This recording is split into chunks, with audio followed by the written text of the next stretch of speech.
Assalamualaikum warahmatullahi wabarakatuh. Kali ini tim NKF bersama narasumber yaitu Bung Madot. Ya.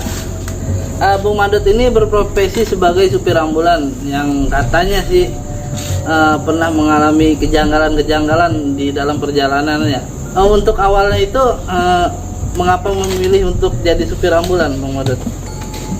Awalnya saya tuh dulu nganggur di 2018. Nganggur karena pengurangan karyawan kan. Nganggur setahun 2019, datanglah corona. Yang kerja aja dipecat-pecatin kan. Ya betul. Yang kerja dipecat-pecatin. Nah kebetulan temen nawarin nih, lu mau nggak supir? Ngomong gitu kan. Dia nggak bilang supir ambulan. Gue pikir ya udahlah, gue ambil aja lah gitu kan. Gue ambil, nggak taunya gue mobil ambulan, cuman memang ambulan partai lah. Iya, gue nggak bisa sebut partainya. Ya udahlah, ambil lah. Nah gue juga sempet kaget, wah gue bawa mobil ambulan kan. Kenapa? Gue takut. Tapi rasa takut itu karena gue mikirin keluarga, jadi rasa takut itu gue hilangin dulu gitu.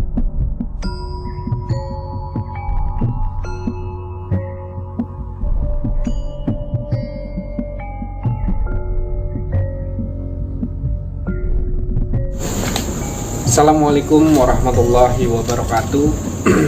Jadi ceritanya gini, dulu gue tuh nganggur. Nah kebetulan temen gue itu nawarin kerjaan jadi supir. Gue nggak tahu kan supir apa. Ya udahlah, gue kerjain aja. Ambillah kerjaan itu. Nah nggak taunya gue disuruh bawa mobil ambulan. Lah gue takut dong. Awalnya gue takut, tapi karena kebutuhan keluarga, ya rasa takut itu ya gue hilangin dulu deh. Gue bawa dulu deh mobil. Gue pengen tahu kan, pengalaman juga kan buat jadi supir ambulan. Karena memang ambulannya ambulan salah satu partai. Nah, di seiring perjalannya waktu, mulai dari yang sakit, yang meninggal, yang tabrakan, yang kena COVID, itu udah gue alamin gitu kan. Tapi banyak kejanggalan-kejanggalan yang gue bawa waktu itu. Nah, waktu itu gue sempet bawa jenazah. Ya, awalnya sih gue bawa siang. Kalau siang gak takut lah, karena rame kan. Nah, siang gue bawa karena kita harus standby. Standby itu artinya mau siang, mau malam, lu ditelepon untuk bawa mobil ambulan, lu harus siap. Ya udah terpaksa lah. Ya udah gue iyain aja, gue kontrak. Ya udahlah. Akhirnya gue bawa tuh mobil. Awalnya sih enjoy, karena apa? Karena kebanyakan siang. Nah, akhirnya gue dapet di beberapa hari tuh gue dapet yang malam hari. Ya udah, gue datang. Nah, kebetulan waktu itu si jenazah kalau nggak salah Pak Haji. Nah, dia minta dibawa ke daerah Jawa Timur. Itu deal-dealan harga, masalah harga untuk dibawa ke Jawa Timur. Nah, seiring berjalannya waktu, awalnya itu sama rombongan.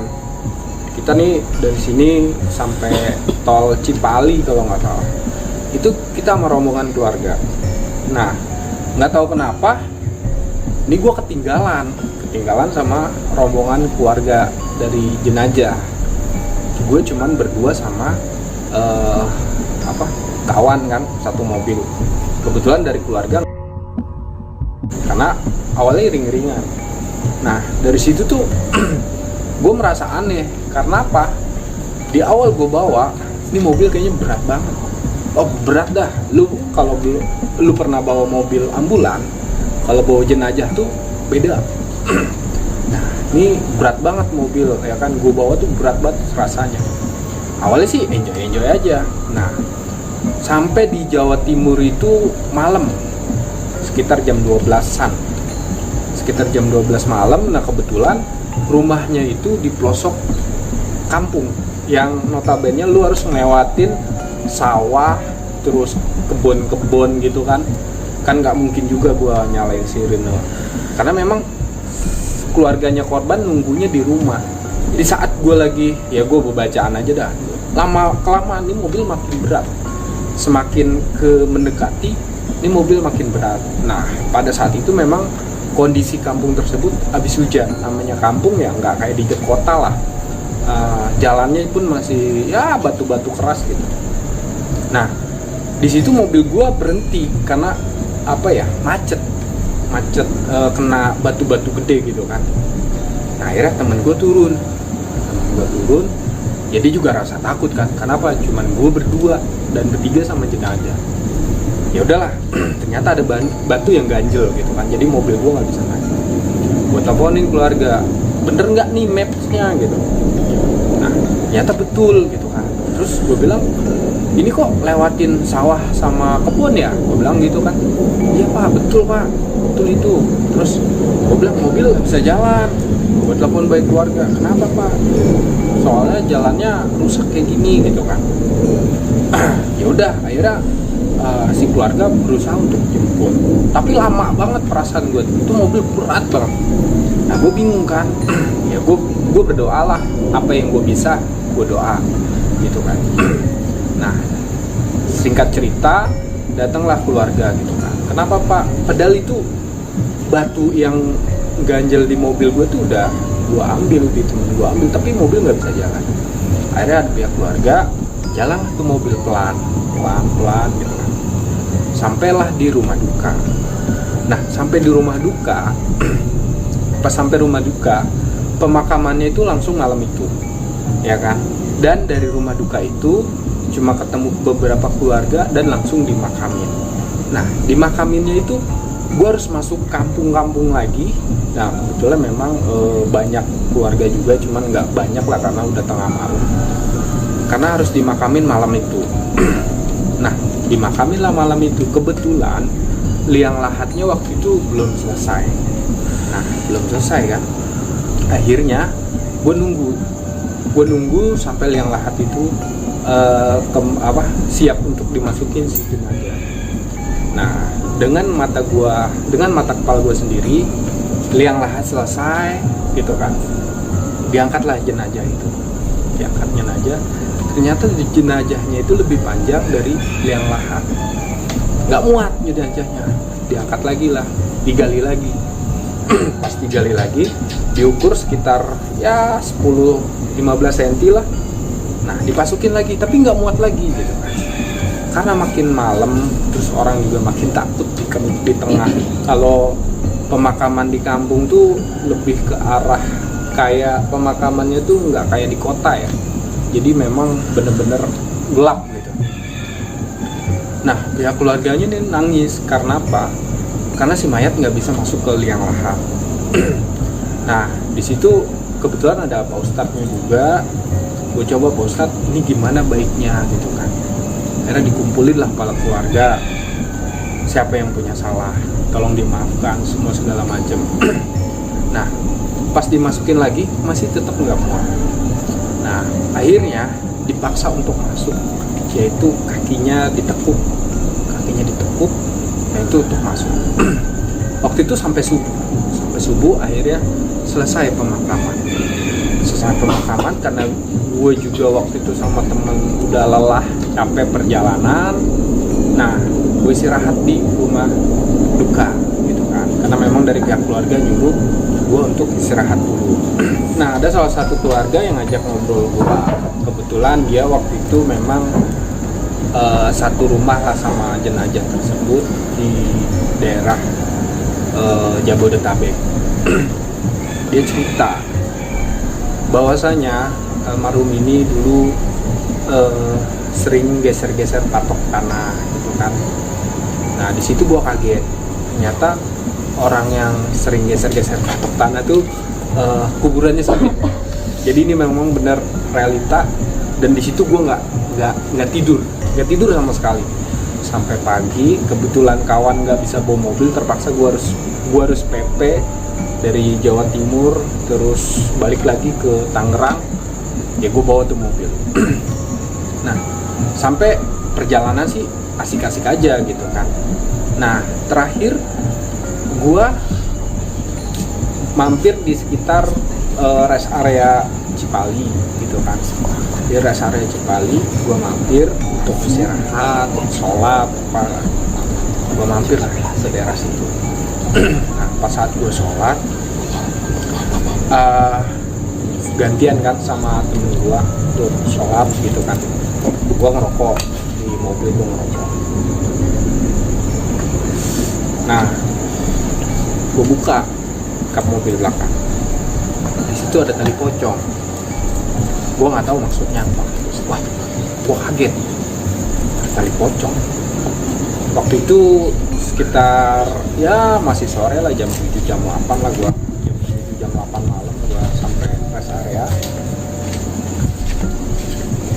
Gue kaget, ternyata sisa ada tali pocong.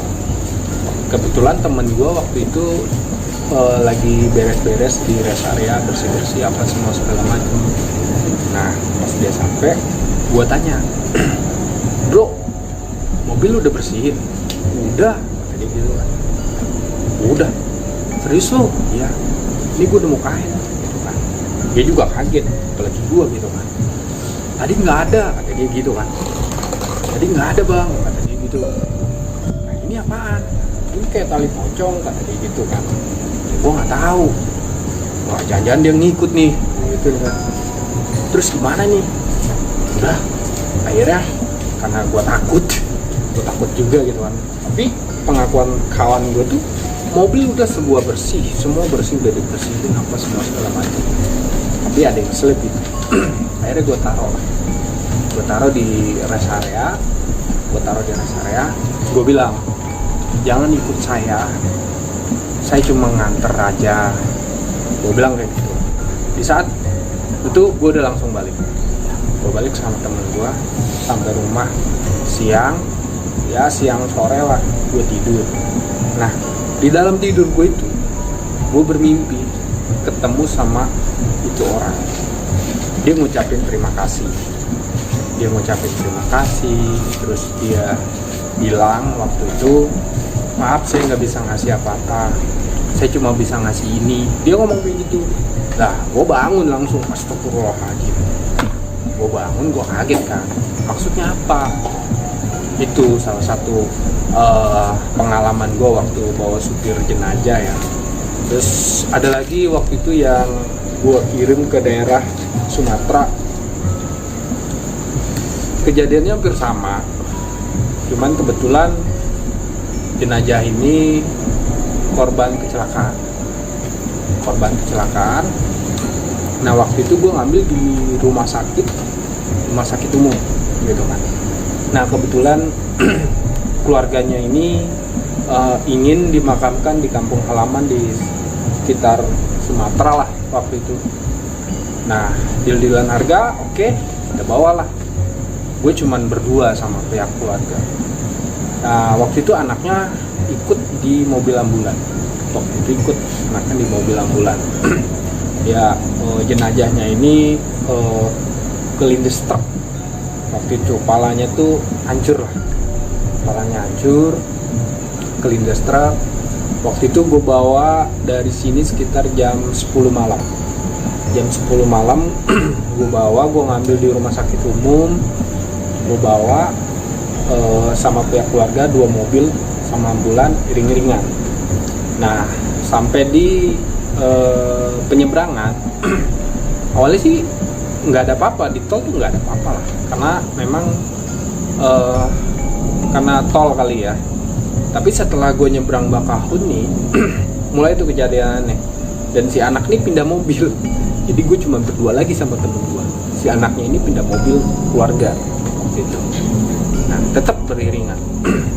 Cuma itu yang gue aneh, tuh baunya tuh bau amis gitu, amis darah, amis banget.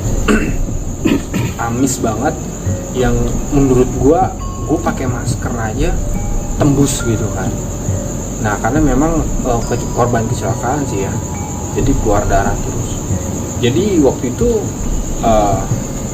temen gue bilang ini amisnya melebihi dari apapun, sampai gue buka kaca apa semua segala macam. Amisnya nggak hilang-hilang. Amisnya pas, wah gila banget dah itu amis. Sampai gue nggak betah di mobil, gue telepon pihak keluarga. Gue minta pewangi gitu, pewangi apa atau minyak angin atau apa biar nggak amis banget. Nah, gue minta tolong sama anaknya waktu itu, minta tolong. Terus dia nanya, kenapa Pak? Dia ngomong gitu kan. Ya udah, gue minta minyak wangi aja gitu kan.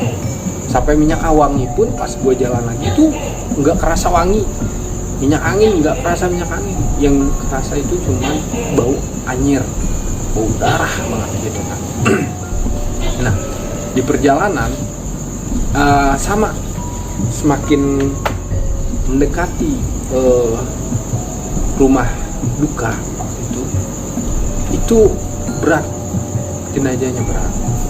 Ya gue pikir ya biasalah ini kalau berat gitu kan.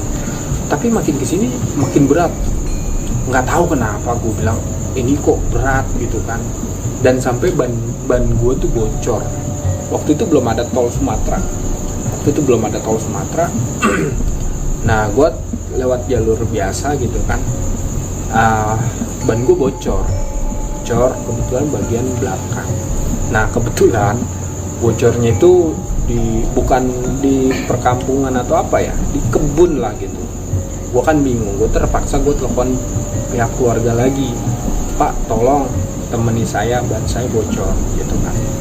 Nah, pihak keluarga akhirnya nyamperin, gue buka dulu tuh ban.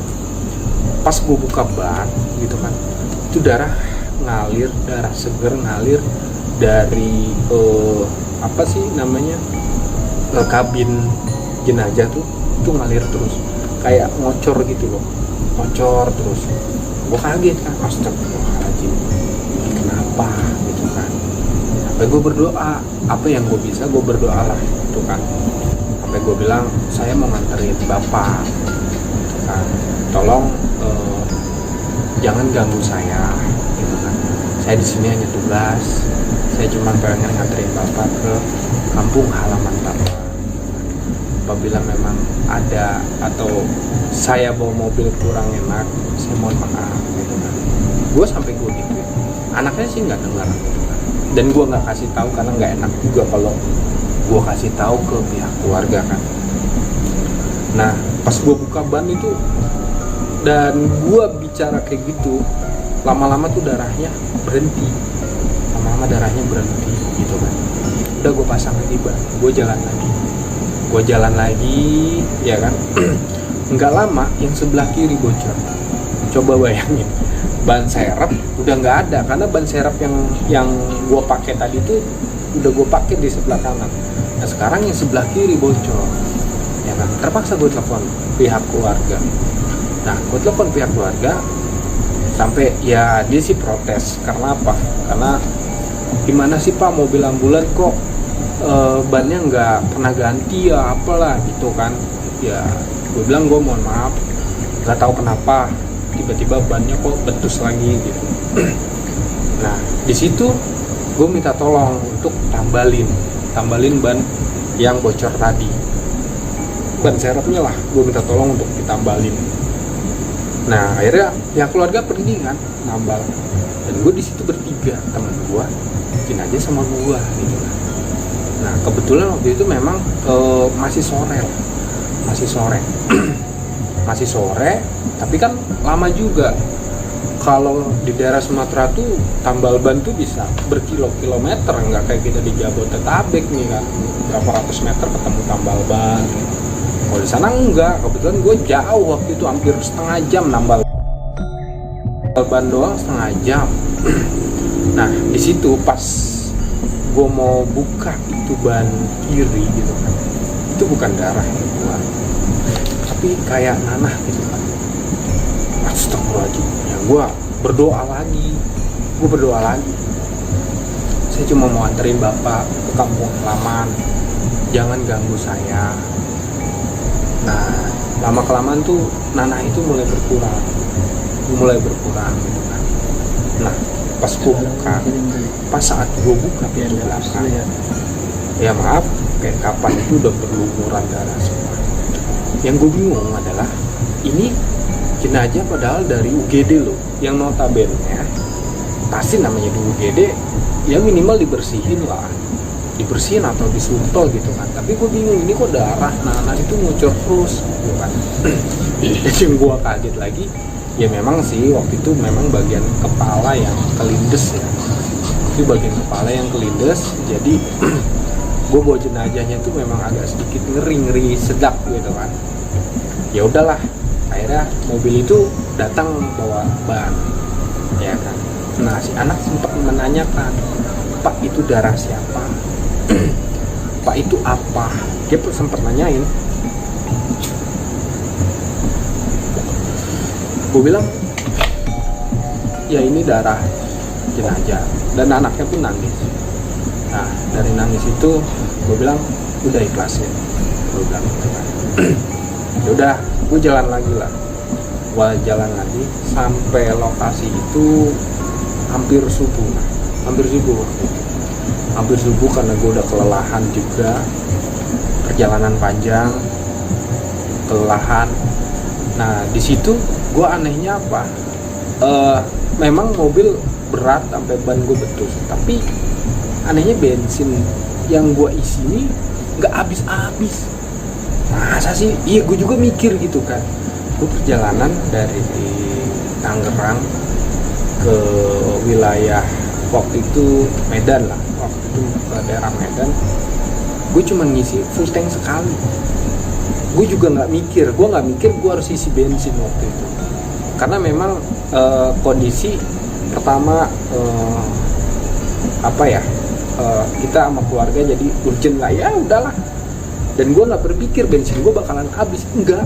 Dan ternyata sampai di rumah duka tuh bensin masih ada. Sampai temen gue nanya, bang, lu nggak isi bensin? Ya gue lupa. Tapi gue bensin masih ada gitu kan. Artinya apa? Ya gue di sisi lain gue nggak ngerti juga lah. Itu mobil gue nggak ngisi bensin gitu kan. Selama perjalanan jauh ke Medan lu nggak ngisi bensin kan aneh banget gitu kan.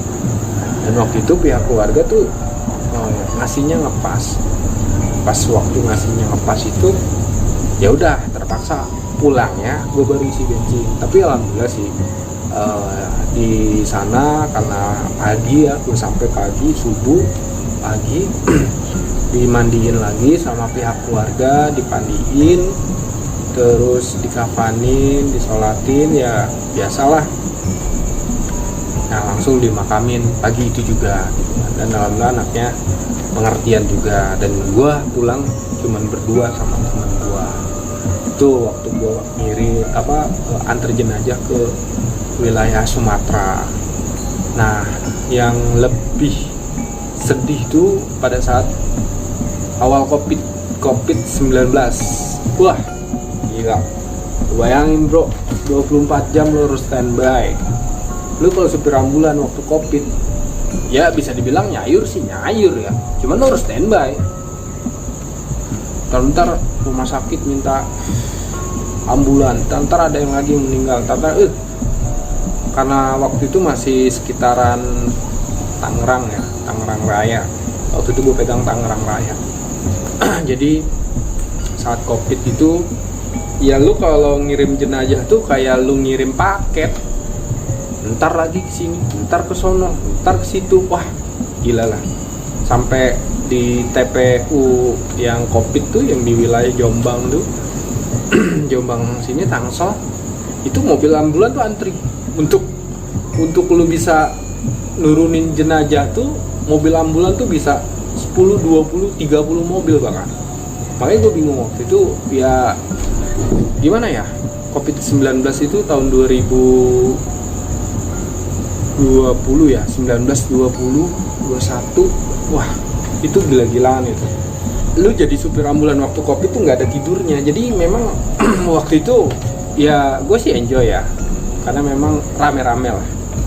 Nah jadi pada waktu itu pengalaman gue tuh bawa cewek mualaf.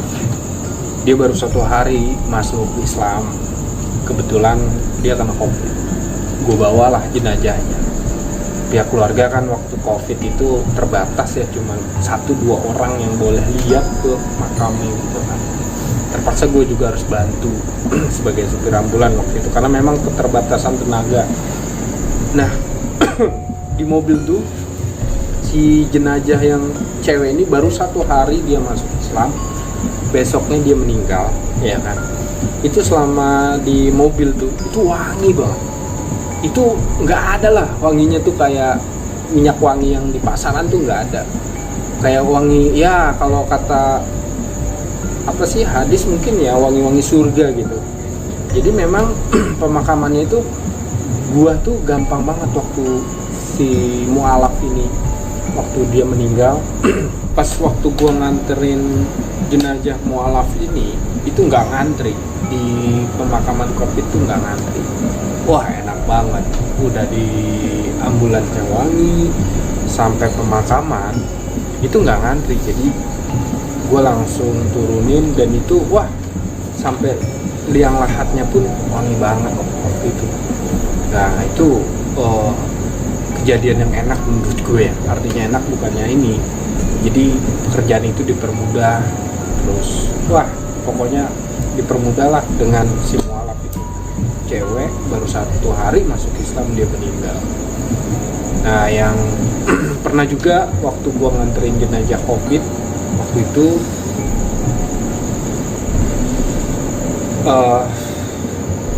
gua waktu itu lupa waktu itu ngambil dari rumah sakit mana gitu, gua lupa karena banyak ya.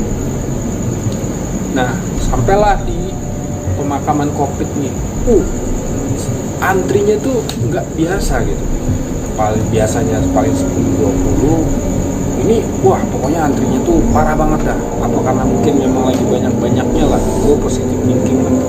Hampir 1 jam gua untuk kita bisa makamin di pemakaman Covid ya. Kebetulan waktu itu giliran jenazah yang gue bawa. Nah pas jenazah yang gue bawa ini belum berani diturunin karena kan dulu pakai ekskavator ya untuk gali makamnya itu. Nah sampai gue turun, gue ngopi dulu kok lama banget dan gue gitu kan. Sampailah supir ekskavator itu nyamperin gitu kan, Pak, dia ngomong maaf untuk jenazah ini kok apa ya digali liang lahatnya itu ada batu kali lah, pokoknya kayak batu-batu gitulah yang menurut si supir ekskavator ini katanya nggak lazim gitu kan. Ya gue bilang gue mana tahu gitu kan, ya gue cuma bawa aja gitu. Sampai digali sini gali situ tapi tetap akhirnya cobalah dipakai jenazah mobil yang di belakang gua waktu itu, kayak mobil yang di belakang gua gitu kan, dan itu nggak ada apa-apa. Bahkan digali lagi yang tadi bekas aturan buat jenazah yang di mobil gua itu nggak ada hal-hal ganjil, tuh nggak ada gitu kan. Tapi pas jenazah gua ini banyak kejadian aneh gitu kan. Tapi ya udahlah, gua cuma sebatas hanya ngantar gitu kan. Terus gue bilang udah deh bang, terserah deh, yang penting gue mau jemput lagi nih, terserah deh lu mau apain nih jenazah gitu kan. Artinya lu mau cari tempat yang kayak gimana pun terserah deh, yang penting jenazahnya bisa dimakamin waktu itu. Karena waktu itu kan memang keluarga nggak begitu ini ya, nggak boleh ikut ya karena protokol COVID waktu itu. Udah gue turunin, memang berat banget waktu itu. Turunin selesai langsung balik, gua balik. Itu mungkin sedikit cerita yang menurut gua pengalaman selama jadi supir ambulan ya, banyak suka dukanya lah. Jadi intinya kita hidup di dunia ini, lu jangan jahil deh, lu harus banyak-banyak bersyukur deh. Terus lu nggak usah iri, nggak usah apa deh. Kenapa? Ketika lu meninggal itu orang lain yang ngalamin. Iya kalau bagian yang enak, kalau yang kagak enak, aduh, serem banget dah. Gue dari situ tuh, yang tadinya gue takut, yang tadinya gue gimana gitu, dari situ ya udahlah, kita hidup enjoy aja lah. Terus jangan berbuat jahat lah sama orang. Saran gue sih gitu, karena ketika lu meninggal, lu akan terjadi hal-hal yang seperti itu, nauzubillah menurut gua. Mungkin itu aja sedikit pengalaman gue sebagai supir ambulan yang notabene ya baru lah, tapi banyak pengalaman yang gue dapet. Alhamdulillah di situ gue lebih banyak bersyukur sampai saat ini. Kurang lebihnya gue mohon maaf. Wabillahi taufiq wal hidayah. Wassalamualaikum warahmatullahi wabarakatuh.